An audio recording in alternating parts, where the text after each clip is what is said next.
ولم يجعل له عوجا قيما لينذر بأسا شديدا من لدنه ويبشر المؤمنين الذين يعملون الصالحات أن لهم أجرا حسنا ماكثين فيه أبدا وينذر الذين قالوا اتخذ الله ولدا ما لهم به من علم ولا لآبائهم كبرت كلمة تخرج من أفواههم إن يقولون إلا كذبا فلعلك باخع نفسك على آثارهم إن لم يؤمنوا بهذا الحديث أسفا إنا جعلنا ما على الأرض زينة لها لنبلوهم أيهم أحسن عملا وإنا لجاعلون ما عليها صعيدا جرزا أم حسبت أن أصحاب الكهف والرقيم كانوا من آياتنا عجبا إذ أوى الفتية إلى الكهف فقالوا ربنا آتنا من لدنك رحمة وهيئ لنا من أمرنا رشدا صدق الله العظيم أعوذ بالله من الشيطان الرجيم بسم الله الرحمن الرحيم الحمد لله رب العالمين والصلاة والسلام على أشرف الأنبياء والمرسلين وعلى آله وأصحابه ومن تبعهم بإحسان إلى يوم الدين ولا حول ولا قوة إلا بالله العلي العظيم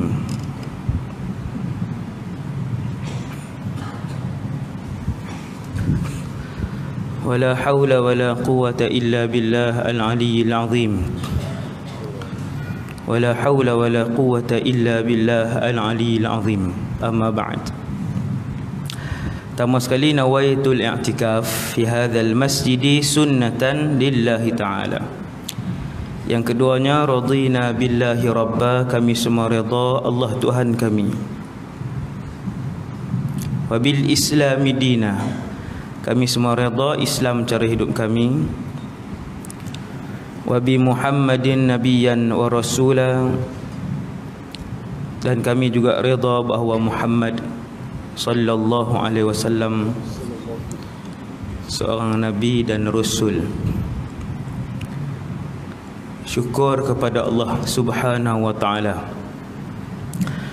atas nikmat yang banyak yang Allah bagi pada kita semua. Yang paling besar sekali ialah nikmat iman dan Islam. Semoga Allah mengekalkan nikmat Islam dan iman itu sehinggalah kita menjadi dan bergelar sebagai ahli syurga Allah, insya-Allah. Kisah bapa di dalam Al-Quran, dia benda simple je, iaitu mereka-mereka yang bergelar ayah, yang disebutkan kisah mereka secara ringkas di dalam Al-Quran, bagaimana mereka membesarkan anak-anak mereka, terutamanya para nabi dan rasul yang paling banyak. Sebab dalam Al-Quran ni tuan-tuan sekalian, ulama tafsir bagi kaedah, di dalam Al-Quran hanya disebut nama sebaik-baik orang ataupun nama sejahat-jahat manusia. Dua tu je. Tuan-tuan jumpa nama dalam Quran, sama ada sebaik-baik nama ataupun sebaik-baik manusia orang tu, ataupun sejahat-jahat manusia. Contoh sejahat-jahat manusia yang disebutkan oleh Allah dalam Quran, Fir'aun. Contoh sejahat-jahat manusia yang disebutkan oleh Allah nama dia dalam Quran, Haman. Nama orang tu. Dan contoh sebaik-baik manusia yang disebutkan oleh Allah di dalam Al-Quran ialah Luqman. Walaupun ulama tak sepakat Luqman ni nabi ke wali. Nabi tinggi lagi. Ulama tak sepakat, tetapi disebabkan oleh Allah SWT sebut dalam Quran, walaqad ataina Luqmanal hikmah, dan sesungguhnya kami telah memberikan Luqman. Allah spesifik nama itu, zaman bila dia hidup, berapa lama dia hidup, di negara mana dia hidup, wallahu alam. Tetapi apabila Allah sebut namanya, kami telah memberikan Luqman itu hikmah, kebijaksanaan. Maksudnya dia orang hebat. Dan antara kehebatan Sayyidina Luqman itu yang dijelaskan oleh Allah, Allah sebut secara jelas, spesifik nama dan bukan gelaran beliau. Allah Ta'ala sebut dalam ayat surah Luqman ayat 12, anishkur lillah, wahai Luqman, bersyukurlah kepada Allah sebanyak-banyaknya.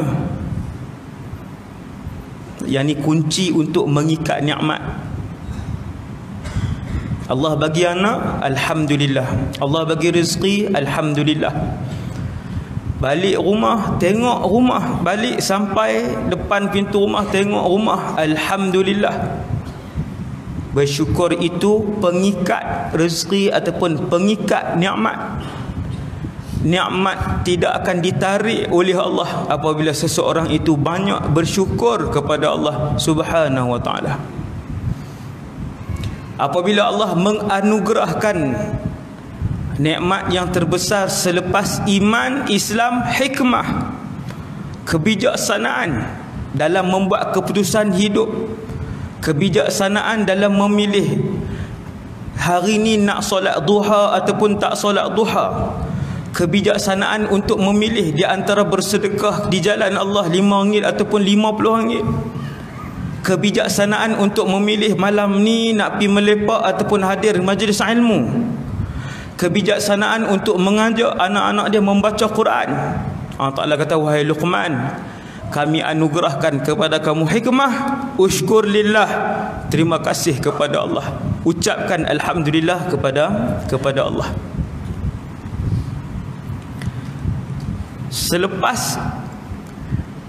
Selepas ayat Allah bagi hikmah kepada Luqman, terus Allah ceritakan kisah bagaimana Luqman membesarkan anak-anaknya. Tuan-tuan, yang 10 nasihat itulah. Saya tak baca semua. Kita tengok poin-poin yang penting saja. Wa idh qala Luqmanu libnihi wa huwa ya'idhuhu ya bunayya. Dan ketika mana berkata Luqman duduk di rumah dia ataupun duduk dengan anaknya, Allah rakam perbualan tu, letak dalam Quran. Tuan-tuan, Quran yang 6,000 lebih ayat ini, Quran yang 6,000 ayat ini, setiap perkataan itu adalah mulia. Siapa yang nafikan bukan satu perkataan, yang menafikan satu huruf daripada Quran, kufur dia. Satu huruf. Bila Allah pilih dan ulang nama seseorang berkali-kali, kata para ulama, menunjukkan kepada betapa bergandanya kebaikan dan kedudukan orang tu di sisi Allah. Hebat nama orang tu. Tadi sebut dah Luqman, walaqad ataina Luqman, kami menganugerahkan kepada Luqman. Habis ayat 12, ayat 13, wa idz qala Luqmanu libnihi, ketika Luqman berkata kepada anaknya, anak dia duduk sebelah, wa huwa ya'idhuhu, dia bagi nasihat.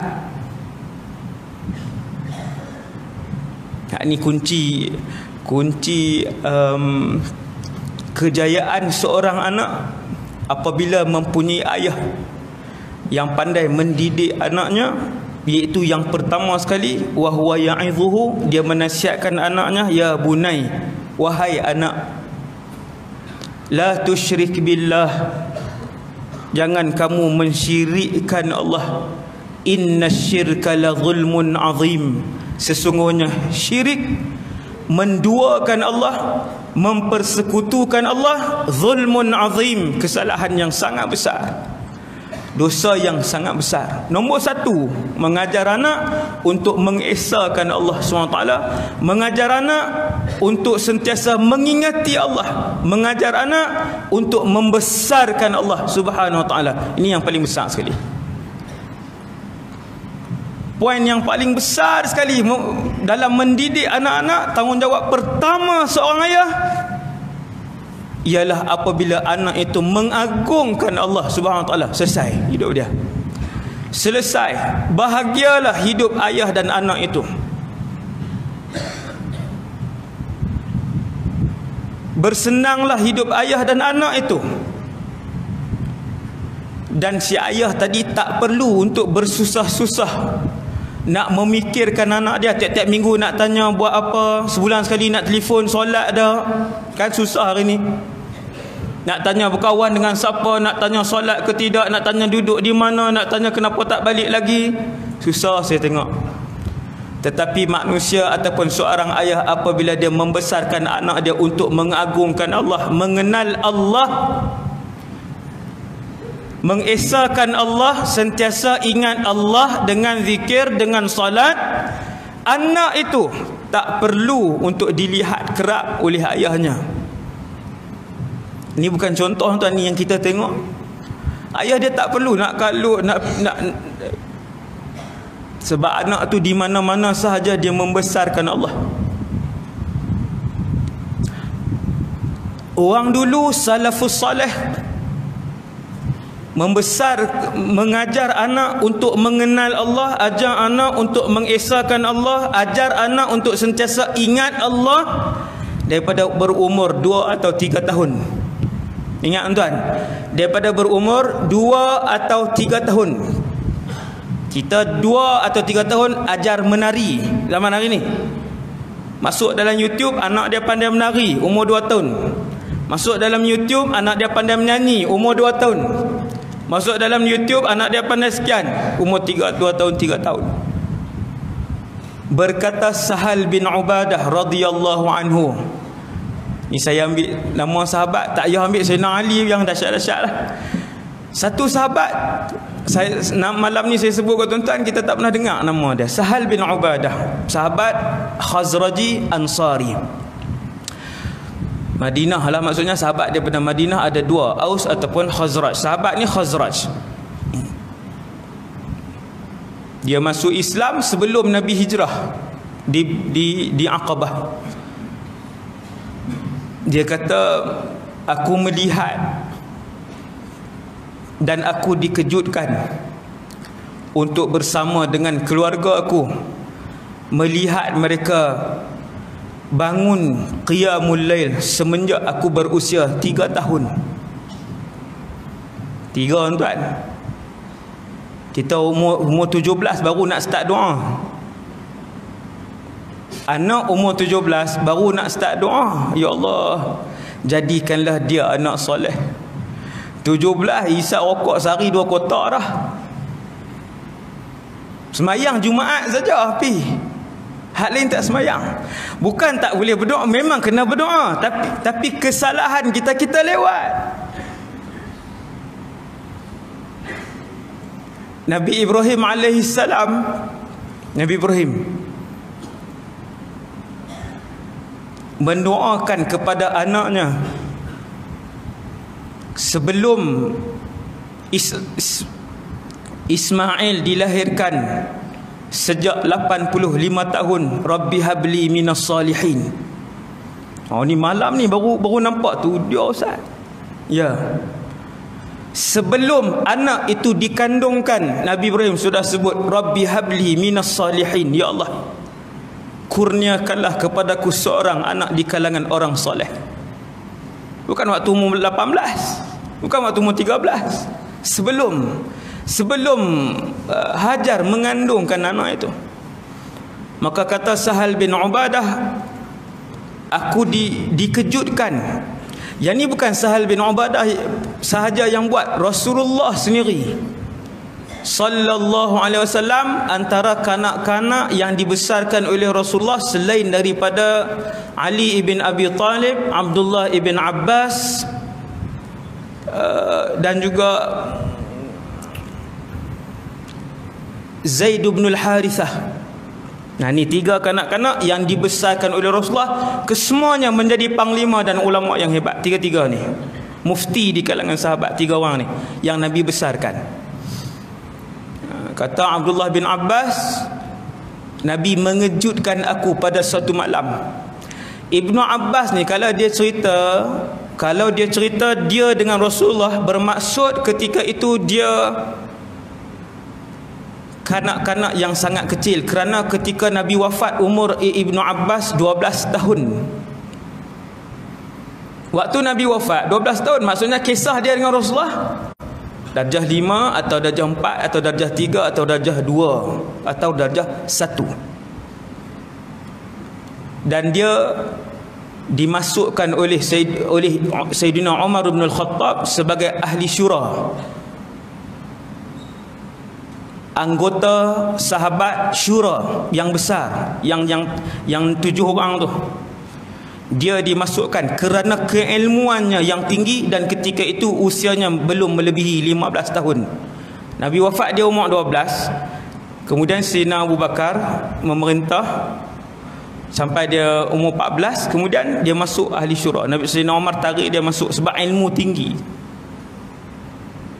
Nabi kejutkan aku pada satu malam untuk bersama-sama dengan baginda solat malam. Ni sunnah yang mulakan. Bukan Sahal bin Ubadah yang ayah dia yang mulakan, tidak, ni Rasulullah. Para sahabat meneruskan delegasi ataupun cara bagaimana Rasulullah membesarkan anak-anak dengan menundukkan mereka di hadapan Allah Subhanahu wa taala. Kata Ibnu Abbas, aku dibangunkan oleh Rasulullah dan kemudian aku solat bersama dengan Rasulullah pada waktu malam semayang. Tapi tak ikut habislah, sebab Nabi solat setiap malam dengan 8 juzuk daripada Al-Quran. 8 juzuk yang kita baca setahun sekali tu. Setahun semalam Nabi baca satu malam sallallahu alaihi wasallam. Ketika Sahal bin Ubadah dia bangun malam bersama dengan ahli keluarga, Allahu Akbar. Ni kalah terus kita.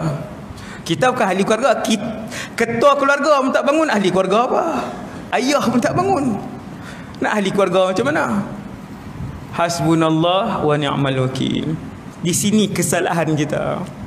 Ni kunci dia ni. Malam ni nak tunjuk di sini salah kita. Di sini. Satu hari bapa saudara Sahal bin Ubadah ni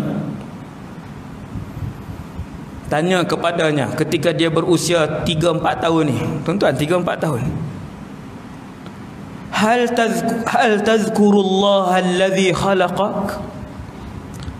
Apakah kamu pernah mengingati Allah yang menciptakan kamu? Nampak tuan-tuan? Masuk dalam akal anak tadi, adakah kamu sentiasa mengingati Allah yang menciptakan kamu? Anak tu faham. Oh, dalam alam ini ada Allah. Daripada umur 3 tahun. Apabila ditanyakan begitu kepada seorang anak kecil, hal tazkurullah allazi khalaqak? Anak ni faham bahawa yang menciptakan dia ialah Allah. 2.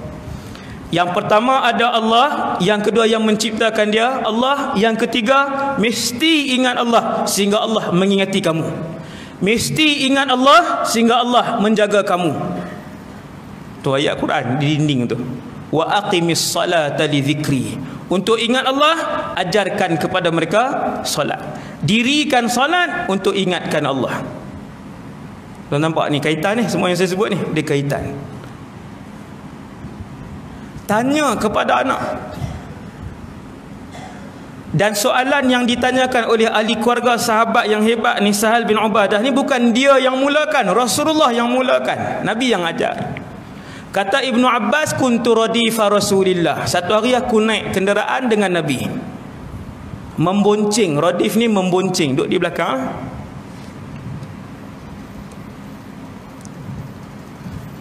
Nabi tengok muka Ibnu Abbas, Nabi tanya, ya ghulam.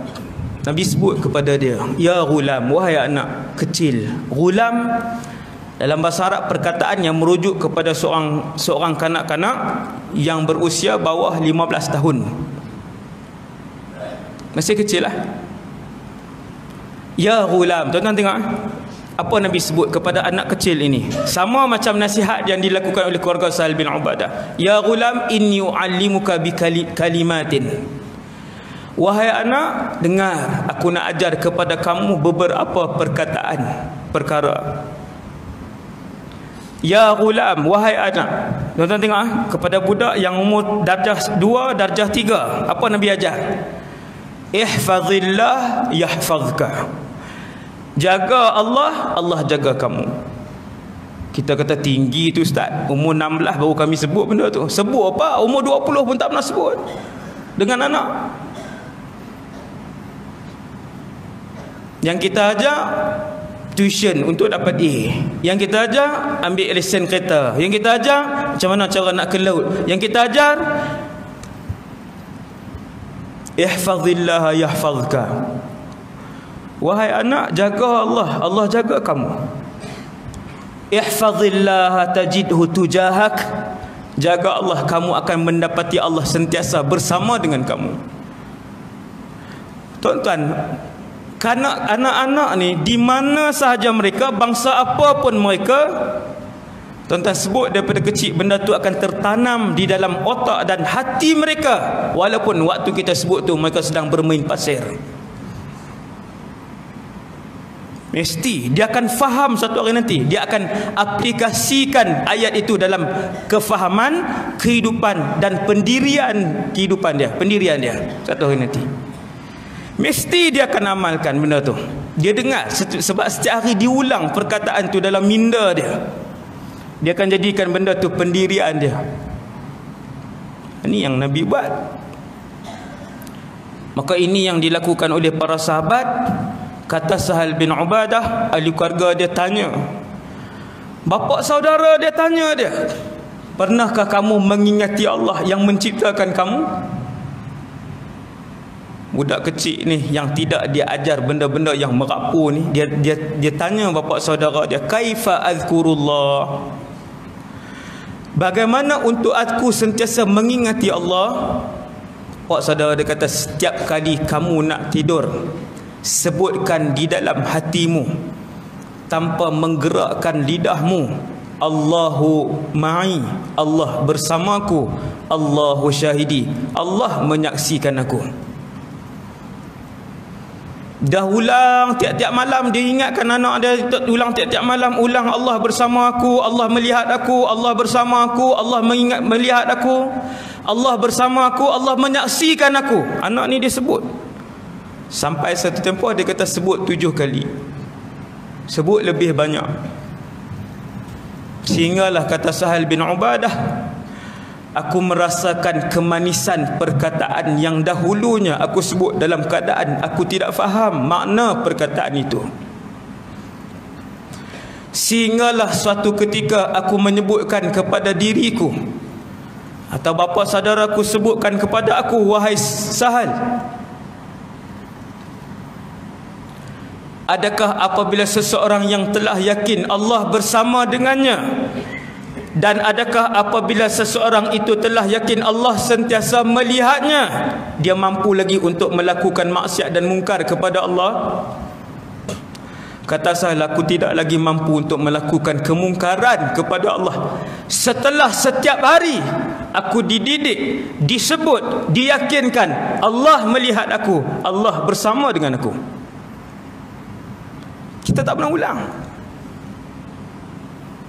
Kita bagi laptop, bagi handphone, baby shark 5 minit, 10 minit, 15 minit nak bagi budak tu diam. Boy. Nantilah ustaz, pelajaran agama tentang Allah Ta'ala ni bila dia dah umur 14 tahun, 15 tahun. Bukan buka kitab akidah tuan. Bukan saya suruh buka mengajak matan Jauharah Tauhid, kan? Bukan ulas matan 114 bait itu satu persatu, bukan yang itu, bukan yang mendalam. Sebut yang tadilah yang para sahabat sebut ni. Yang seperti Luqman sebut kepada anak dia, ya bunai la tusyrik billah, jangan mensyirikkan Allah, jangan menduakan Allah. Benda umum. Subhanallah. Dan begitulah Sayyiduna Ibrahim alaihi salam.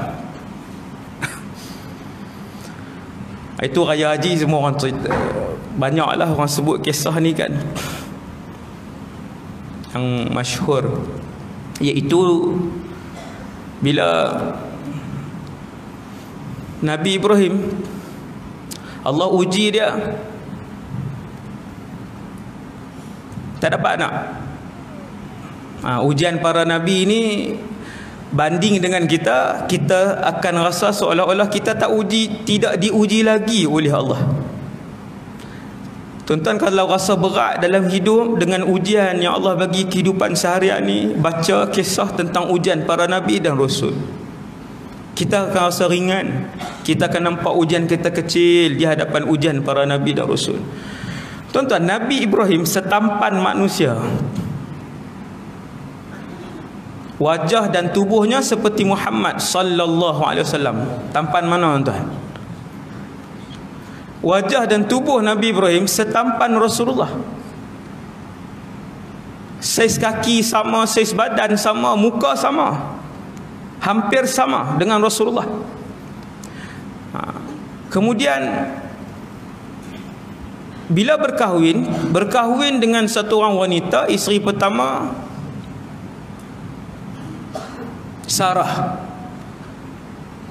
Sarah ini pula wanita kedua tercantik alam. Sarah, tuan, maklumat ni. Sarah ialah wanita kedua tercantik alam ini selepas Hawa alaihassalam. Hawa yang pertama, wanita tercantik dunia, Hawa alaihassalam. Waktu tu tak ada spa lagi lah, Fair and Lovely pun tak ada, tapi dia paling cantik. Nombor 2 Sarah. Walaupun Nabi Ibrahim manusia yang cukup tampan, tubuh badan yang sasa, dapat pula isteri yang cantik, Allah uji apa? Tak ada anak. Ada orang hari ni Allah uji tak ada anak? Ada. Selepas awal berkahwin tu berdoa lah, siang malam. Lepas 10 tahun tak berdoa dah, tak larat. Nabi Ibrahim AS terus berdoa. Ni kisah ayah ni, kisah ayah. Sampai umur berapa ustaz Nabi Ibrahim berdoa? Sehingga umur 80 tahun.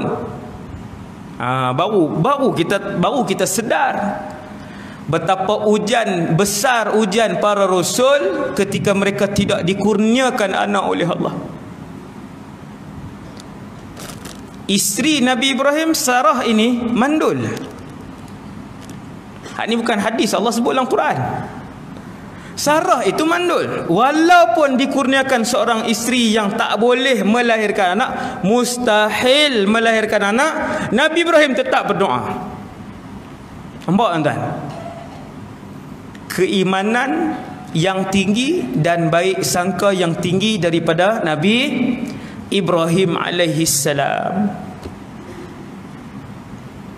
Sampailah Nabi Ibrahim berkahwin dengan isteri yang kedua, Hajar. Isteri pertama Sarah, isteri kedua Hajar. Berkahwin dengan Hajar, selepas satu tempoh dapat anak. Ni yang dapat Ismail.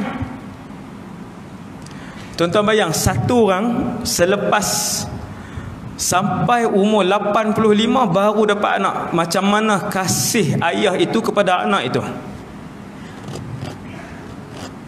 Kita dalam masjid ni pun alhamdulillah kita semua pun ada perasaan kasih dengan anak. Sayang anak kita ada. Lebih banyak kasih kepada anak lebih daripada kita ialah para nabi dan rasul, sebab dia rasul. Kasih sayang dia jauh lebih tinggi daripada kita, kerana dia Rasul. Sebab tu Allah lantik dia menjadi Rasul. Antara kemuliaan akhlak dia, kasih dia tinggi, sayang dan ihsan dia kepada makhluk sangat tinggi. Sebab tu Nabi sampai binatang-binatang pun mengadu kepada Rasulullah bila sakit dan sebagainya. Binatang, itu kisah lain lah tu. Jadi Nabi Ibrahim bila dapat Ismail, Allahu Akbar, anak sulung daripada isteri nombor 2, isteri yang kedua, anak sulung. Baru sampai kisah ketika Ismail berusia beberapa bulan, Allah arahkan kepada Nabi Ibrahim untuk bawa Ismail dan Hajar itu ke suatu tempat yang Nabi Ibrahim pun tak tahu ke mana, di mana tempat itu. Dia pun tak pernah pergi. Ni ayah ni, pengorbanan ayah. Dia pun tak tahu nak ke mana tempat, bukan arah tu dia tahu tempat itu di mana, tempat itu tempat apa. Ketika wahyu itu turun, Nabi Ibrahim di Palestin, sinilah kita kata, di hujung meja ni. Dan tempat yang dimaksudkan oleh Allah, diarahkan oleh Allah tu di Mekah sini, hujung ni. Palestin nak ke Mekah lebih kurang 2000 km. Train nasional tak ada, plus liner tak ada, Mara liner tak ada, Air Asia lagi jauh. Ni. EF5 pun tak ada. Y15 baru keluar lagi baru. Tak ada.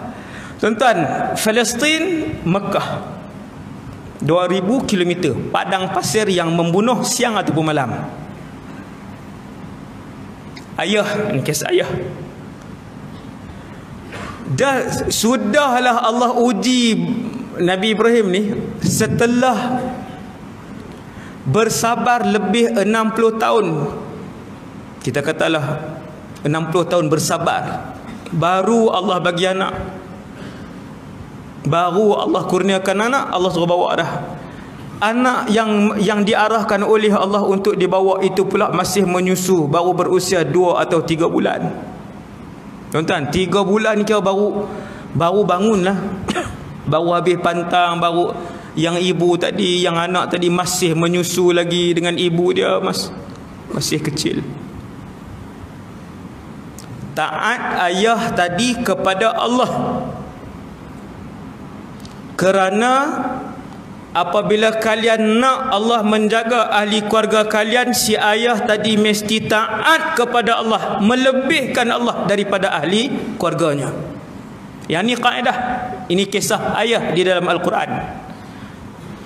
Nak Allah jaga ahli keluarga, walaupun kita tak ada, manusia seorang pun tak ada, taat Allah, lebihkan Allah daripada seluruh dunia ini. Maka kaedah ini yang dipegang oleh Nabi Ibrahim. Dia bawa Hajar, baru berkahwin, baru setahun. Tahun pertama dapat Ismail, itu tahun pertama perkahwinan dengan Hajar. Bawa ke mana? Allah tunjuk je arah. Tempat tu tempat apa? Wallahu alam. Hari ni namanya Mekah. Merentaslah Ibrahim 3 beranak. Orang Kedah panggil 3 beranak ni 3 orang tu lah, bukan 3 anak dia. Nabi Ibrahim, Hajar dan anak, orang Kedah panggil 3 beranak. Sama. Sama. Sama bolehlah faham, senang. Nak suruh ubah saya tak ubah lah tuan. Daripada sini merentaslah dia beberapa negara. Kalau hari ni punya peta, bukan peta, kalau hari ni punya jalan, highway dia daripada Palestin ni ada 2 jalan. Palestin, lalu Syria, kemudian Jordan, kemudian Madinah, kemudian Mekah. Satu lagi laluan melalui Iraq, Madinah, Mekah. Itu lebih dekat sedikit. Lebih dekat sedikit. Naiklah unta. Dia 3 je, unta, kuda, keldai. 3 pilihan tu je. Kalau kuda dengan keldai nak bawa barang tak boleh. Untuk musafir yang jauh, orang Arab ataupun dahulu mereka menggunakan unta. Naik jauh tuan-tuan. Jarak itu saja boleh mematikan 3 beranak tadi. Jarak padang pasir. Bukan lebuh raya utara selatan tuan-tuan, yang tu ada berapa belas RNR dengan hentian sebelah, dengan jual buah, dengan boleh mandi, surau ada, KFC pun ada. Yang ni padang pasir. Sampailah di Mekah. Tuan, ni perjalanan ni, ujung ni sampai di Mekah. Bila si ayah tadi dia sampai di Mekah, kalau tuan-tuan nak tanya Mekah tu di mana betul-betul, depan Kaabah tu.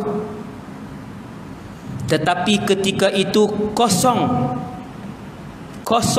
suasana ataupun bentuk muka bumi Mekah. Hanya yang ada pasir dan bukit-bukit yang mengelilingi kota Mekah. Sampai hari ni kalau tuan-tuan yang dah pernah ke umrah, dia boleh bayangkan duduk depan Kaabah, angkat semua bangunan, apa yang tinggal? Pasir dan juga bukit keliling Kaabah tu. Jabal Abi Qubais, Jabal Qu'ayqi'an, ada bukit Safa, ada bukit Marwah, yang tu je keliling. Betul-betul.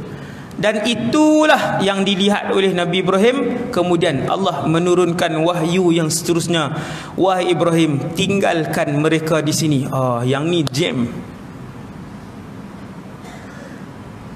Setelah melihat depan dan belakang, setelah melihat kanan dan kiri, Nabi Ibrahim tidak pun mengambil masa walaupun segerat hari.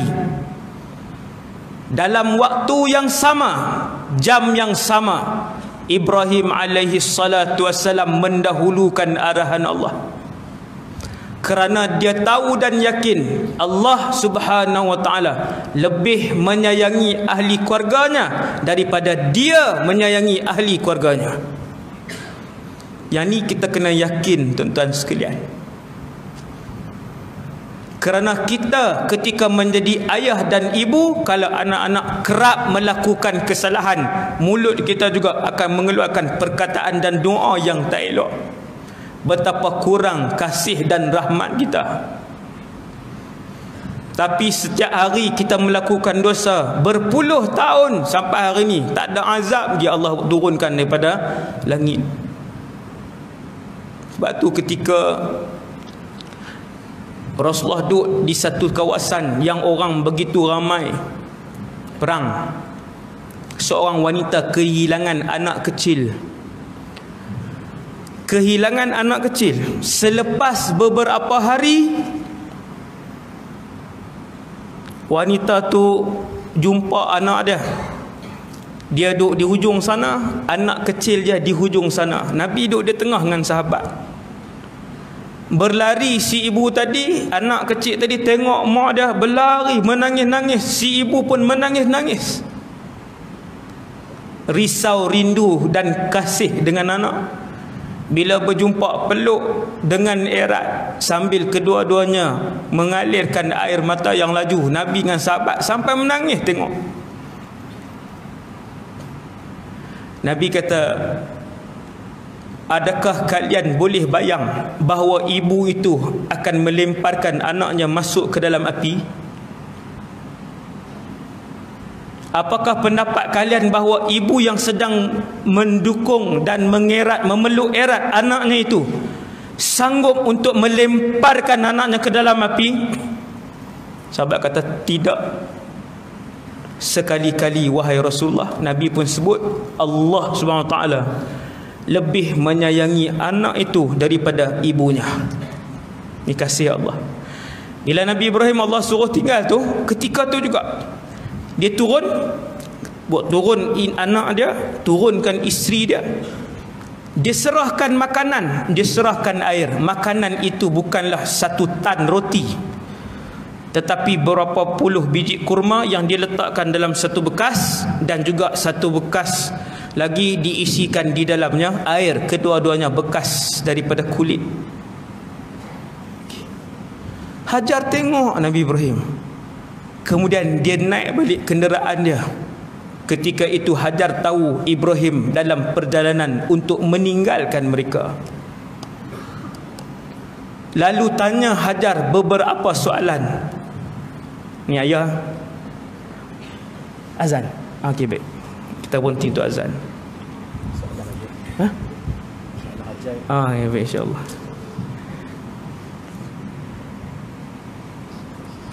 Bismillah.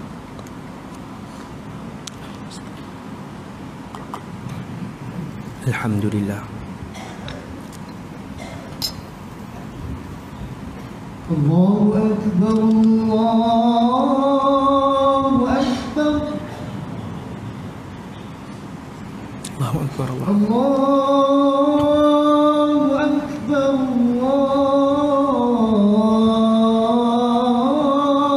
Allahu Akbar, Allahu Akbar, Allahu Akbar. Asyhadu an la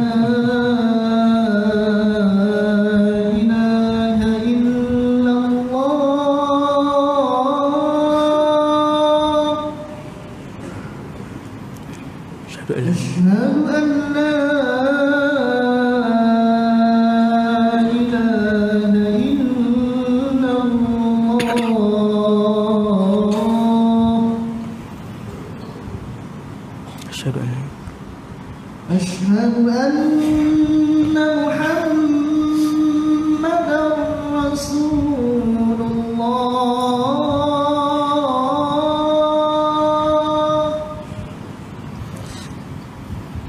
أشهد أن محمدا رسول الله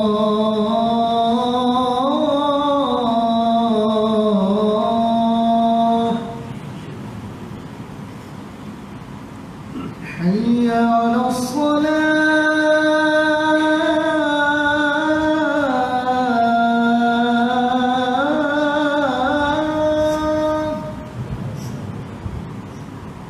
حي على الصلاة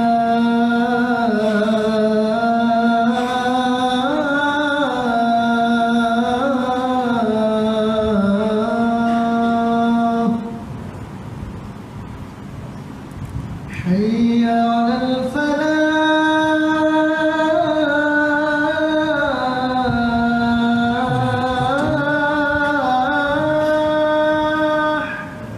لا حول ولا قوة. حي على الفلاح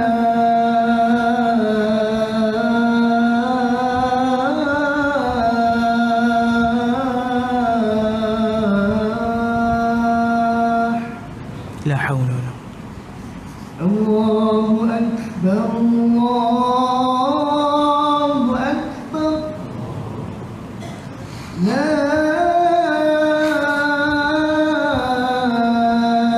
إله إلا الله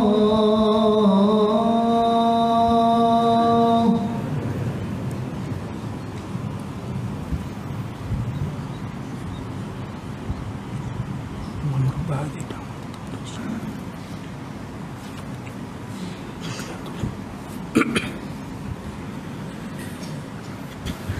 Bismillah. Alhamdulillah.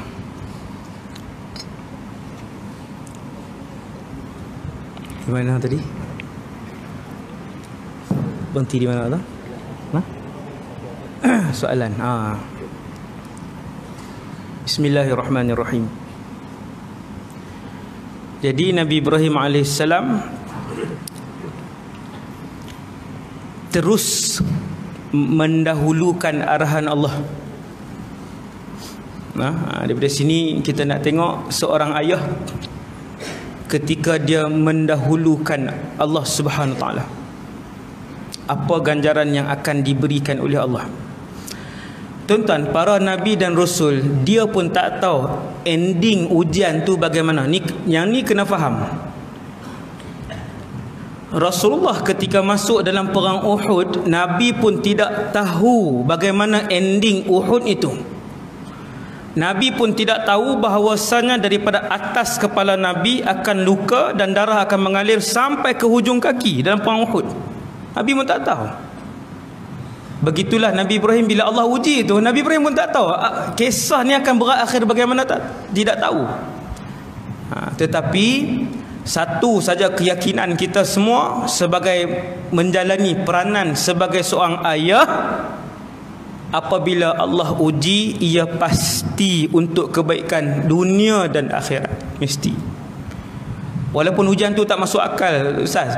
Ujian masuk akal apakah yang diberikan oleh Allah kepada Nabi Ibrahim bila Allah arahkan Nabi Ibrahim untuk tinggalkan anak dan isteri dia yang baru berusia beberapa bulan. Tuan-tuan, satu tempat padang pasir yang tak ada manusia, 100 kilo ke depan, 100 kilometer ke belakang, 100 kilometer ke kanan dan ke kiri. Tidak ada manusia, bahkan tidak ada binatang, setitis air pun tidak ada di kota Mekah. Masuk akal lagi tinggal. Saya dan kita semua malam ini, kalau Allah bagi ujian yang sama, nescaya kita semua tak lepas. Kalau ujian yang sama tak lepas, termasuk saya. Nak tinggal satu tempat yang bukan saja tidak ada manusia, bahkan air setitis pun tak ada. Bila tidak ada makanan ataupun minuman, maksudnya dua orang tadi akan mati, confirm. Seminggu paling lama mati. Tapi dia naik, maka Hajar pun tanya, wahai Ibrahim, tidakkah kamu melihat tanah yang kering kontang dan kosong ini?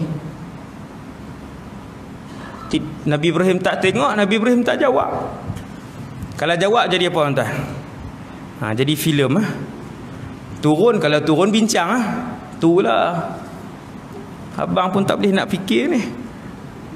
Kenapa Allah pilih sini? Kalau ada kedai satu cukup dah. 7E tak apa dah. Kosong. Nabi Ibrahim tak jawab. Hajar tanya, wahai Ibrahim, tidakkah kamu melihat keadaan kami berdua sahaja di tempat ini? Tengok pun tidak, jawab pun tidak. Bila dah naik atas binatang tunggangan, dia dah nak tinggal dah anak dan isteri dah, kerana itu arahan Allah. Baru Hajar sempat capai pakaian Nabi Ibrahim, kain ke jubah ke. Baru Hajar tanya soalan, wahai Ibrahim, suamiku, apakah Allah yang mengarahkan kamu untuk tinggalkan kami di sini?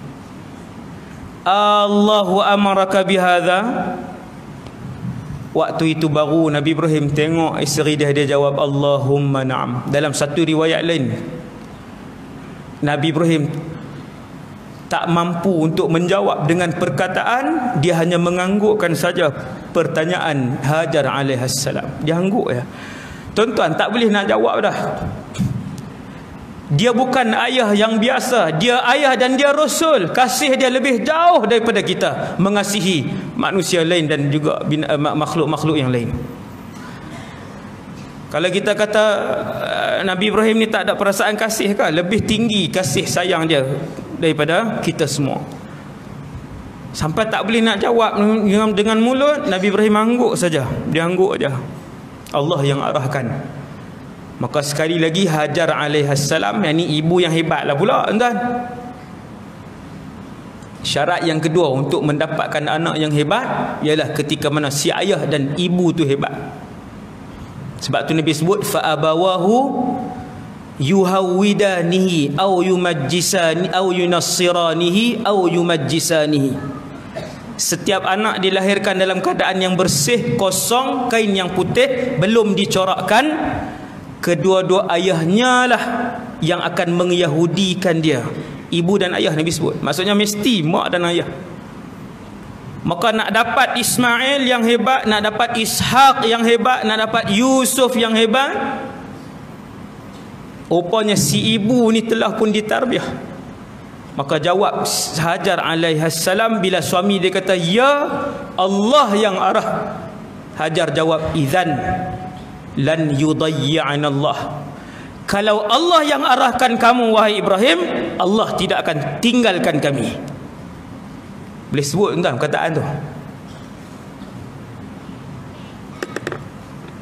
No, itu dua orang tuan, Hajar dengan bayi. Cuba test tengok AJK Masjid At-Taqwa Durian Burung kan, tinggal kat hutan mana-mana ke, tak payah bagi apa, plastik je, makanan sikit, air sikit, La ilaha illallah. Nak keluarkan perkataan Allah tidak akan tinggalkan kami, lahir dan terbit daripada jiwa yang penuh iman dan yakin dengan Allah, baru boleh keluar di mulut. Sebab yang keluar di mulut ini sama ada baik ataupun buruk, benda yang tersimpan dalam hati. Orang yang mulut dia tiap-tiap hari mencarut perkataan yang keji, hati dia begitu rosak dan kotor. Tuan-tuan, maka hajar, dia sebut Allah takkan tinggalkan kami. Subhanallah.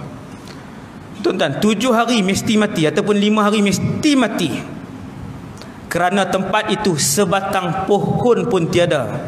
Tuan-tuan, malam tu nak tidur mana? Malam tu, bukan selepas 5 hari, malam itu. Maka makanan yang dibekalkan oleh Nabi Ibrahim tadi, kata para ulama, habis malam hari tu, yang hari yang sama habis. Tuan-tuan, kurma bukan kurma sekotak. Satu kotak yang tuan-tuan nak beli tu, Yusuf Tayyub pula tu, sedap. Ni kurma letak dalam satu bekas, habis pada hari yang sama. Nabi Ibrahim pun tinggal, bergerak dia, tuan-tuan. Dalam hati ni Allahu Akbar. Dalam hati, tuan-tuan boleh bayang Nabi Ibrahim dalam hati punya tahan Nabi Ibrahim. Bila hilang Hajar dan Ismail daripada pandangan, bayi yang dia sayang, yang dia tunggu puluhan tahun, hilang daripada pandangan, berhenti Nabi Ibrahim, menjulang-julang tangan dia menghadap kepada Allah. Dia kata, ya Allah, sesungguhnya aku meninggalkan anakku dan isteriku kerana menunaikan arahanmu, biwadin ghairi dhi zar'in 'inda baitikal muharram. Ya Allah, Nabi Ibrahim sebut satu je ciri tempat tu. Aku tinggalkan mereka di satu tempat yang kamu arahkan, ya Allah. Tempat itu Nabi Ibrahim dia tak sebut panjang-panjang. Satu lembah yang tidak ada walaupun rumput yang kecil. Itu tak, bukan pokok, rumput pun tak hidup tempat tu. Zar'un. Balik tengok dalam Quran, Nabi Ibrahim sebut perkataan biwadin ghairi dhi zar'in. Ya Allah, tempat itu rumput pun tidak hidup, punya kering tempat tu. Dalam ayat yang sama, dalam doa yang sama, tuan-tuan tengok bagaimana ayah, seorang ayah di dalam Al-Quran ini, bagaimana dia mengemudi keluarganya. Kata Nabi Ibrahim, Rabbana, ya Allah, aku turut arahan kamu, tinggalkan isteri yang baru aku kahwini, tinggalkan anak yang baru berusia beberapa bulan, ya Allah, di satu tanah dan tempat yang bukan saja tak ada manusia, bahkan pohon kecil, rumput pun tiada, ya Allah. Kerana menuruti arahanmu, apa Nabi Ibrahim minta? Ya Allah, suruhlah Jibril hantar sehari sekeping roti. Ya Allah, suruhlah Jibril hantar sehari sebotol air. Tak ada. Nabi Ibrahim tak minta air, Nabi Ibrahim tak minta makanan, Nabi Ibrahim tak minta pakaian, Nabi Ibrahim tak minta rumah. Tuan-tuan, Rabbana liyuqimus salah. Yang ni rahsia dia. Ya Allah, jadikanlah mereka di kalangan orang-orang yang mengerjakan solat. Ni kunci ya. Kunci yang paling besar yang dilemparkan oleh kebanyakan umat Islam di Malaysia ni. Dia tak pandang solat ni tak ada harga dalam keluarga kebanyakan manusia pada hari ni. Ya Allah, tak minta setitis air pun Ibrahim AS untuk anak dan isteri dia. Rabbana liyuqimus salah, ya Allah, jadikan mereka di kalangan yang mendirikan solat. Aku tahu sekiranya mereka menghadap kamu, ya Allah, sekiranya mereka rakaat dan sujud kepadamu, ya Allah, sekiranya mulut mereka dibasahi dengan zikir dan menyebut namamu, ya Allah, kamu yang akan menjaga mereka. Mereka pasti hidup, mereka pasti bahagia, mereka pasti senang. Ini kunci dah. Habis Nabi Ibrahim pun turun, tadah tangan dia, Allah makbulkan doa dia. Sampailah kisah lain Si ayah tadi duduk di Palestin. Saya tak ceritalah, ni panjanglah cerita dia Hajar buat apa semua tu, tuan-tuan tahu. Sampailah Nabi Ismail ni membesar, dah boleh berjalan, dah boleh buat kerja rumah, kata para ulama. Falamma balagha ma'ahu sa'i, dah boleh buat kerja rumah, dah pandai pergi cari dah, tapi belum melebihi umur baligh. Nabi Ibrahim datang semula. Tuan-tuan tahu apa Allah uji Nabi Ibrahim? Allah uji Nabi Ibrahim sepanjang Hajar dan Ismail berada di sana, hanya beberapa kali saja Allah mengizinkan Ibrahim untuk menziarahi anak dan isterinya. Allahu Akbar. Ziarah tapi dia duduk lama. Sekali ziarah dia duduk lama sikit, balik. Kemudian Allah izin ziarah kali yang kedua. Izin ziarah kali yang ke berapa? 4 ataupun yang kelima. Tu yang kisah korban tu. Allah Ta'ala nak bagi Nabi Ibrahim mimpi melihat dia sembelih anak dia. Tengoklah mimpi tu, dia nampak dirinya, anaknya, dan di tangannya ada pisau, dia sembelih anak dia. Bukan turun wahyu suruh sembelih, tuan. Dia melihat dia menyembelih, sedang menyembelih. Maka mimpi para nabi wahyu, dan mimpi para nabi wajib dilaksanakan, dia syariat. Mimpi kita tak, tuan, no? Mimpi nampak sembelih suami pula sekali. Esok tengok kepala duduk di tempat lain dah. Mimpi kita tidak, tuan. Mimpi para nabi sahaja yang wahyu. Kita jangan buat. Bila mimpi, tuan-tuan, betapa susah dan betapa beratnya arahan kali ini. Yang ni lebih berat. Tapi Nabi Ibrahim nak bagi tahu kepada kita, ketika mendahulukan Allah, melebihkan cinta Allah daripada cinta anak, cinta keluarga, cinta dunia, Allah akan memberikan kebahagiaan dan kegembiraan kepada kita dan ahli keluarga kita. Yang ni kaedah, tuan. Ini kaedah kisah ayah di dalam Al-Quran. Maka Nabi Ibrahim pun esokkan harinya, dia pun ajak anak dia, bukan di kota Mekah, rumah dekat dengan Kaabah. Tetapi waktu tu Nabi Ibrahim bawa anak dia ke Mina. Orang yang pernah pergi umrah daripada dibawa lah. Mina ni jauh sikit, bukan jauh, dalam berapa kilometer sahaja daripada kota Mekah. Taklah jauh sangat. Bawa ke sana, waktu itulah datang iblis. Tuan-tuan, iblis ni dia akan mai ketika mana para nabi dan rasul diuji dengan ujian yang berat.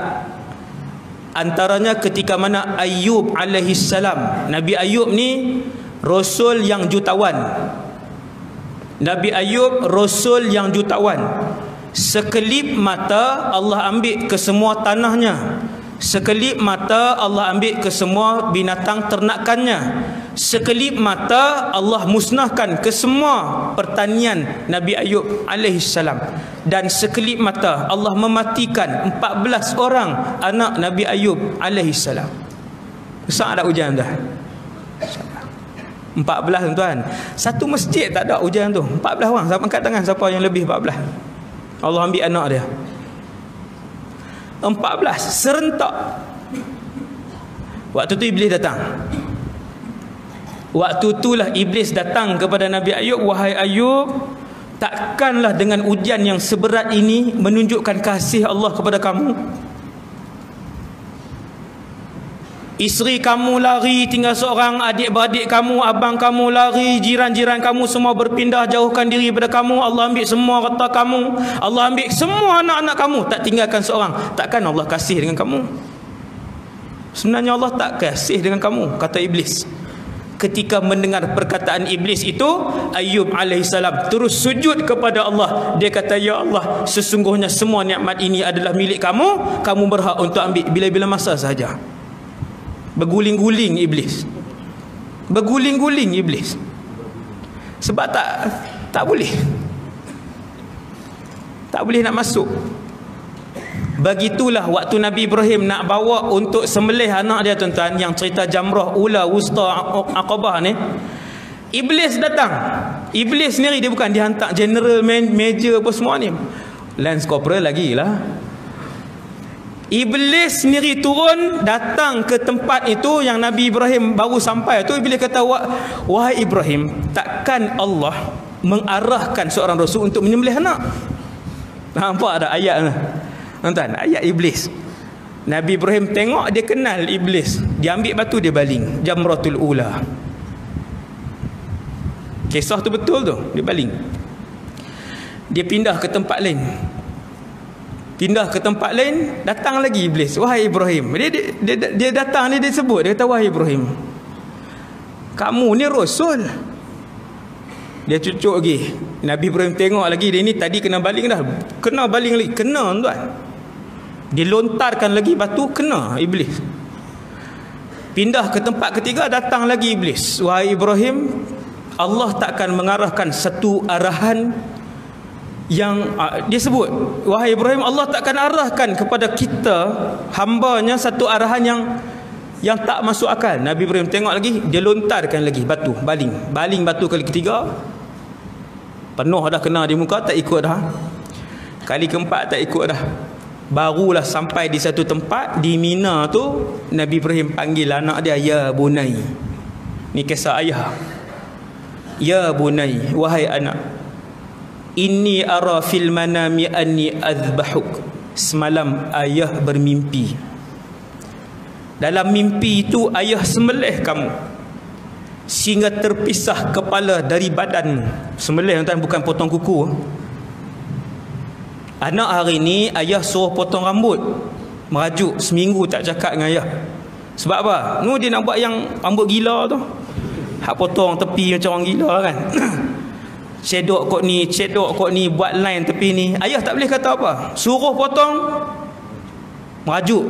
Suruh potong, lawan, angkat suara juga. Rambut mahkota dia. Ayah nak suruh Along buat apa, tak apa. Rambut ayah jangan kacau. Oi, rambut jangan kacau. Potong rambut pun tak boleh suruh dah. Tuan-tuan, betapa lemahnya iman kita hari ni. Ini nak minta dengan anak untuk potong kepala. Tuan-tuan, sejujurnya tuan-tuan, kalau ayah saya pun minta untuk potong tu, saya lari awal lagi. Kalau umur macam ni pun. Kau ustaz macam mana ustaz? Lari sekali ustaz. La ilaha illallah. Potong tuan-tuan, potong. Walaupun 5 saat, pisau. Bukan simbolik, arahan ini bukan simbolik. Yang baik-baiknya si ayah yang bernama Ibrahim ini, dia panggil anak dia, fanzur madza tara. Wahai Ibrahim, apa pendapat kamu?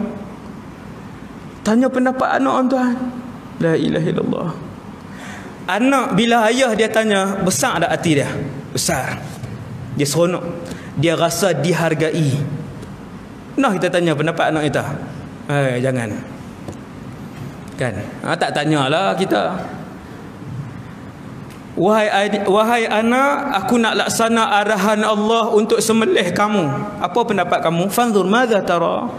Allah rakam ayat yang hebat itu dalam Quran. Allah letak dalam Quran. Cuba tengok ayah yang bernama Ibrahim.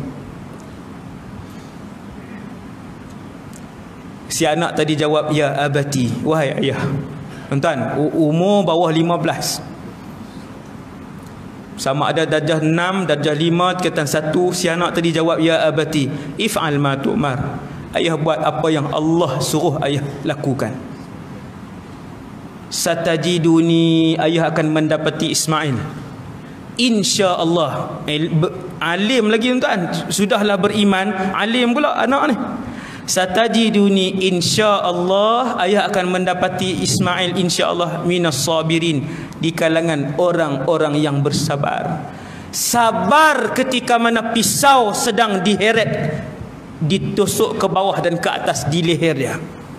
Insya-Allah Ismail sabar insya-Allah. Kedua-duanya manusia, kedua-duanya punya kasih dan takut. Kasih kepada ayah, ayah kasih kepada anak. Takut untuk melaksanakan arahan memotong dan memenggal kepala anak sendiri. Falamma aslama wa tallahu lil jabin, kata Allah, Dan ketika mana kedua-duanya telah pun redha dengan Allah. Ayah redha dengan Allah, anak redha dengan Allah. Nabi Ibrahim pun bentangkan anak dia di bawah. Kisah ni tuan-tuan dengar berapa puluh kali dah. Nganga teruk sangat saya tengok kan. Cuma kita ulang sikit je. Bila Ibrahim dia lentangkan anak dia, tallahu lil jabin, dia tolakkan badan anak dia perlahan-lahan untuk tidak melihat muka anak dia. Dia tolak ke sana. Dia duduk di belakang, dia tolak begitu. Duduk pada sinilah. Ni badan anaknya, tolak begitu. Duduk di leher. Kedua-duanya dah redha dengan Allah. Dia pun mula dengan bismillah menurunkan pisau tu ke bawah. Potong. Tapi pisau tu tak makan. Kemudian ditarik ke atas. Pisau itu tidak berfungsi. Kemudian diturunkan ke bawah. Baru turun ayat. Wa nadainahu ayya Ibrahim. Dah potong berapa kali dah, baru turun wahyu. Wahai Ibrahim, kami uji saja kamu. Kan? Kalau kita duk tunggu waktu asar tu bila nak turun wahyu ni? Kan? Baru sedap si waktu asar, nasib baik turun awal.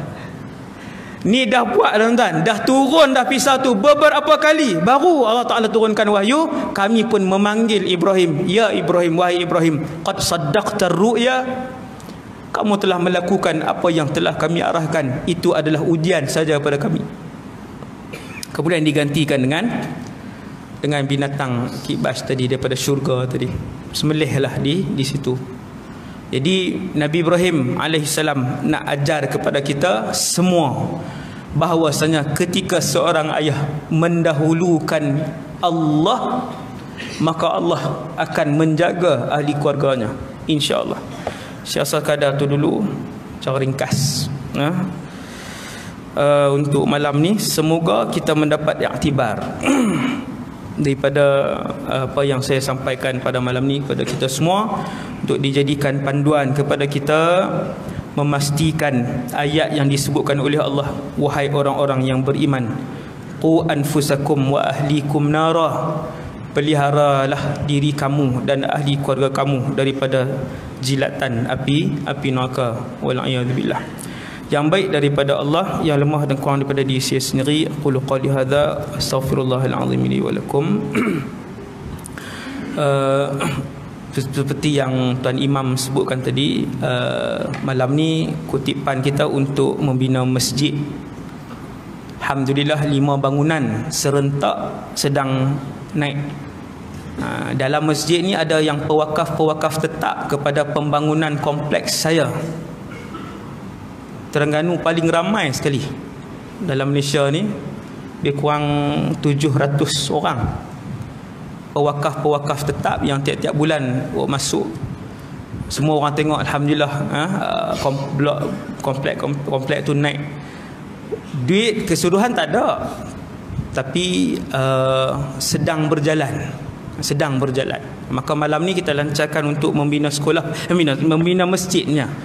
Kita lancarkan khas untuk masjid di belakang sana. Dan yang kedua, siapa yang nak menjadi pewakaf tetap, bagi nama dan nombor telefon di depan di sini.